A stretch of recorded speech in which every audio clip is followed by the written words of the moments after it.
mundo ng showbiz at social media, inilarawan ang halos hindi mapigil ang emosyon ng kilalang aktres at host na si Tony Gonzaga habang pinagmamasdan at nararanasan ang mga nangyayari sa buhay ng kanyang kapatid na si Alex Gonzaga. Isang sitwasyong ayon sa naratibong ito ay nagbigay liwanag sa lalim ng kanilang samahan bilang magkapatid na hindi lamang nakikita sa kanilang mga masasayang sandali kundi higit sa lahat sa mga panahong kinakailangan ng tunay na suporta at pag-unawa. At habang inilalahad ng tagapagbalita ang detalye ng pangyayari ay ipininta ang larawan ng isang kapatid na pilit na nananatiling matatag sa harap ng ibang ngunit unti-unting nadadala ng emosyon habang nasasaksihan ang pinagdadaanan ng taong mahal niya, kung saan sa bersyong ito ng kwento ay makikitang si Tony Gonzaga ay bahagyang napapaiyak habang ibinabahagi ang kanyang saloobin sa isang panayam, tila ba bawat salita ay may kasamang pag-aalala,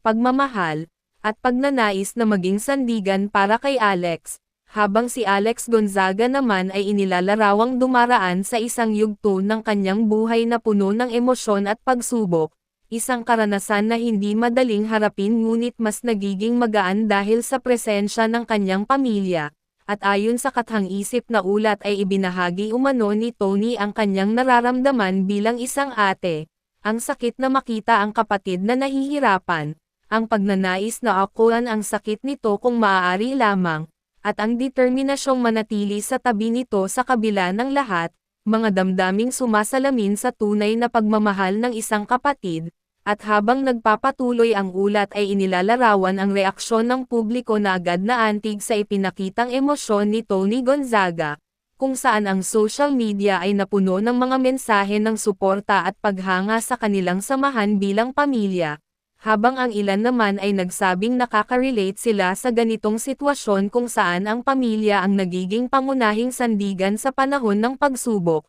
At ayon sa mga komentarista sa kathang-isip na balita ay ang mga ganitong sandali ay isang paalala kung gaano kahalaga ang presensya ng pamilya sa buhay ng isang tao, lalo na sa mga panahong kinakailangan ng lakas ng loob at pag-unawa. At habang papalapit sa huling bahagi ng ulat ay inilalarawan si Tony Gonzaga bilang isang ate na mas piniling maging matatag para sa kanyang kapatid kahit siya mismo ay emosyonal, isang babaeng handang ibigay ang kanyang buong suporta at pagmamahal upang matulungan si Alex Gonzaga na malampasan ang kanyang pinagdadaanan. At sa pagtatapos ng kathang-isip na balitang ito ay iniwan ang manunood sa isang makabagbag damdaming mensahe na sa kabila ng lahat ng pagsubok at hamon sa buhay, ang pamilya ang tunay na sandigan na nagbibigay lakas, pag-asa, at inspirasyon upang magpatuloy at harapin ang bawat bagong araw ng may tapang at pananalig.